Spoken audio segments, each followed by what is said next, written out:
Have you noticed subtle changes in someone you love lately? They're not in pain, not in crisis, but something feels different. They sleep more, eat less, seem quieter, even when surrounded by family. It's easy to chalk it up to aging. They're just slowing down, we say. But what if these small shifts are actually the body's quiet way of saying goodbye? Because death doesn't always arrive in a rush. Sometimes it tiptoes in, gently, gradually, sending subtle messages, months, even a year in advance. The heartbreaking truth? Most families don't recognize these signs until it's too late, until the goodbye has already begun. And by then, the chance to prepare, to truly be present, is gone. That's why this video matters. Today we're going to walk through 5 subtle but powerful signs that may signal an elderly loved one is entering their final year, not to create fear, but to help you meet this season with clarity, with peace, and with love.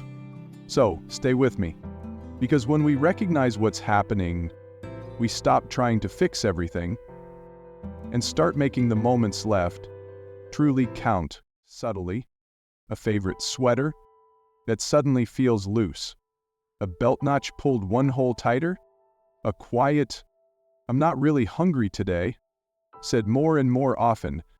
At first, you brush it off. After all, taste changes with age. Appetites come and go.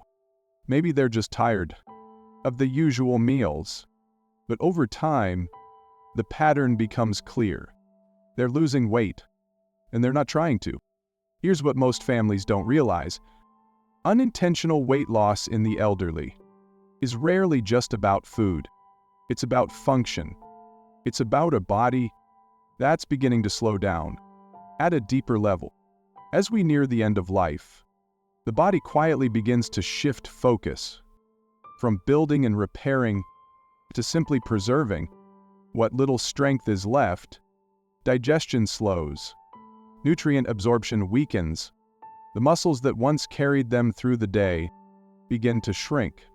And little by little, the person you love starts to feel lighter, not just in body, but in presence.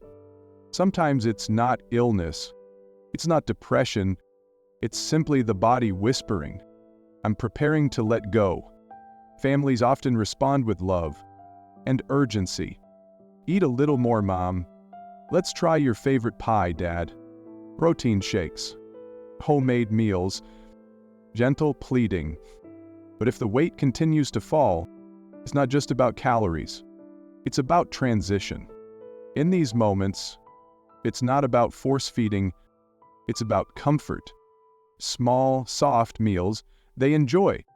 Hydration, dignity, warmth. Because what your loved one needs most isn't more food. It's more understanding. If you notice this, don't panic.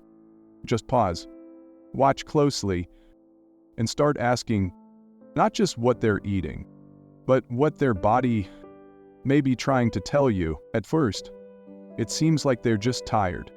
They skip the morning walk. They nap a little longer after lunch.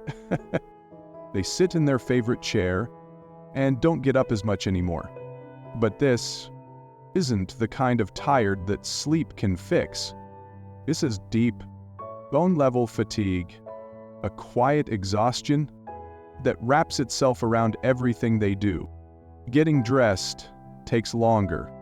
Cooking a simple meal feels overwhelming. Even talking, even smiling, starts to feel like too much. You might see them pause halfway across the room, leaning on the wall, not because they're in pain, but because they're out of strength. What's happening inside is something most of us can't see. The body is no longer running on full power. It's conserving energy, saving what's left for only the most essential functions. The heart slows, circulation weakens, muscles stop receiving, the oxygen they once did. And so, the body gently retreats. It's not laziness. It's not giving up. It's a quiet shift from living fully to letting go slowly. And the emotional toll? That's just as heavy. For someone who's always been independent, who prided themselves on doing things on their own, this loss of drive can feel humiliating. You may hear them say, "I just don't feel like doing anything today." Or worse, "What's the point?" And that's when it hits hardest. Not just their body growing weaker, but their spirit dimming too. As a family, it's tempting to push. "Come on, Dad, let's go for a little walk. Let's get you out of bed, you'll feel better." But pushing doesn't work. What they need in these moments isn't motivation. It's permission. Permission to rest, to be still, to move through this stage at their own pace. Because sometimes love isn't about getting them up. It's about sitting beside them when they can't. If your loved one is sleeping more, doing less, withdrawing gently from the world, don't rush them back into life. Hold their hand, bring the world to them, and let them know that even in stillness, they are cherished. It often begins with small slips. They forget where they left their glasses. They call you by a different name. They pause mid-sentence, searching for a word that used to come so easily. You might laugh it off. We all get forgetful with age. And sometimes, that's true. But other times, it's something more. They start repeating the same story. They struggle to follow conversations. They look confused. In a room they've known for years, their once sharp mind begins to fade in and out, like a flickering light. This isn't just memory loss, it's the brain, like every other organ, slowing down, receiving less oxygen, processing less clearly, and then comes the withdrawal. They stop joining family dinners, they sit quietly in the corner during gatherings, not angry, not sad, distant. It's not that they don't love you anymore. It's that the noise of the world becomes too much, too fast, too loud, too confusing. Their world begins to shrink from the outside in, until the most peaceful place is the silence inside themselves. You might notice mood shifts too, irritability, anxiety, or sometimes a strange calm. They stop reacting to things that once upset them. They seem removed from the world, like they're living halfway between here and somewhere else. And in many ways, they are for families. This is one of the hardest signs, because it feels like you're losing them before they're even gone. But here's what matters most to remember. Even when they forget, they still feel, even if they don't remember your name, they remember your warmth, your voice, your love. So meet them where they are. Speak softly. Sit beside them in the silence. Hold their hand. Play familiar music. Let your presence say what words no longer can. Because even if their mind forgets you, their heart still knows you're there. And that's enough. Sign for frequent infections and slow healing. There was a time when a small cold passed in a few days, when a paper cut closed on its own, when the flu was just an inconvenience. But now, that same cold lingers. A simple bruise turns dark and deep. A small sore on the heel never seems to heal. What's happening beneath the surface is something families rarely talk about. The immune system is no longer strong enough to protect them in the final year of life. The body stops prioritizing defense, it turns inward, focusing on survival, letting go of repair. The result? Frequent infections, recurring urinary tract infections, pneumonia, skin sores, gums that swell, cuts that reopen, and worse, even when treated, these infections don't respond the way they used to. Antibiotics take longer to work, or stop working altogether. Recovery feels like a climb they no longer have the strength for. Families often respond with urgency, rushing to the ER, trying every new medication, scheduling more tests. Because we want to fix it, we want to do something. But here's a quiet truth, and it's hard to hear. At a certain point, it's not about curing anymore. It's about caring. When the body no longer fights, when wounds don't close, when energy is gone, comfort becomes the most powerful medicine. Keep them hydrated. Keep their skin clean and soft. Help them feel warm, safe, unburdened. It's not about giving up. It's about choosing peace over procedures, presence over prescriptions. Because sometimes the most healing thing we can offer isn't a pill or a doctor. It's simply being there and letting them know, even in weakness, even in decline, they are not alone. Sign: changes in breathing and circulation. You don't notice it right away, but then you catch it.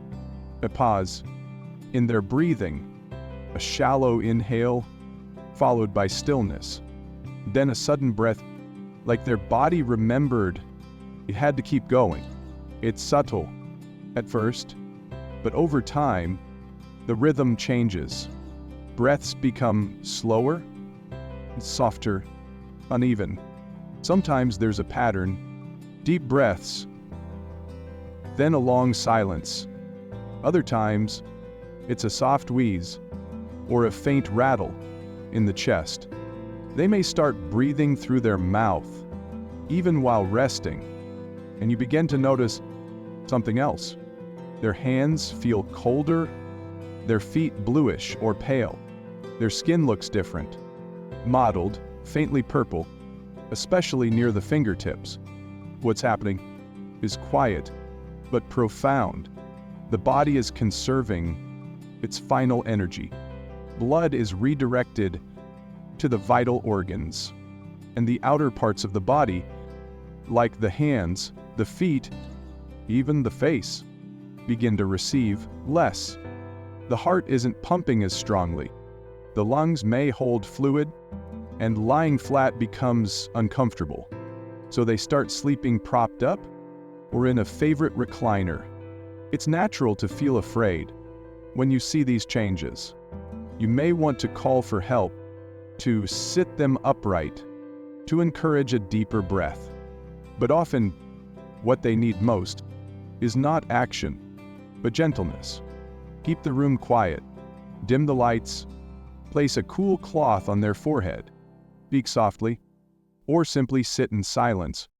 Because in these moments, you're not just witnessing decline, you're witnessing surrender, and there's beauty in that if we're brave enough to stay present. We spend most of our lives learning how to live, but no one teaches us how to let go, how to recognize when the body is saying, "I'm done fighting, I just want peace." These 5 signs, they aren't warnings, they're invitations. Invitations to pause, to stop asking, "How do I fix this?" and start asking, "How can I love them through this?" The truth is, not every goodbye is loud. Sometimes it's quiet. A skipped meal, a nap that lasts longer, a hand that feels colder in yours. The lesson isn't about prolonging life at all costs. It's about making the life that's less much. Sometimes the most powerful thing you can do is sit beside someone you love, hold their hand, and say, "You don't have to be strong anymore. I'm here because in the end, what matters most isn't how we die, it's how deeply we are accompanied. As we do, if you're walking this journey right now, you're not alone, and neither are they. If you've noticed even one of these signs, don't wait. Don't wait to start the conversations that matter. Don't wait to say the words, I see you, I love you, I'm here. Because it's not just about preparing for death, it's about showing up for life, all the way through its final chapter. And maybe, just maybe, that's the real definition of healing. Presence, peace, and love fully given. If this video touched your heart, if it helped you see your loved one in a new light, please consider subscribing to Wisdom After 60. Here we share gentle insights, real stories, and meaningful truths for those navigating the later chapters of life with grace and with love.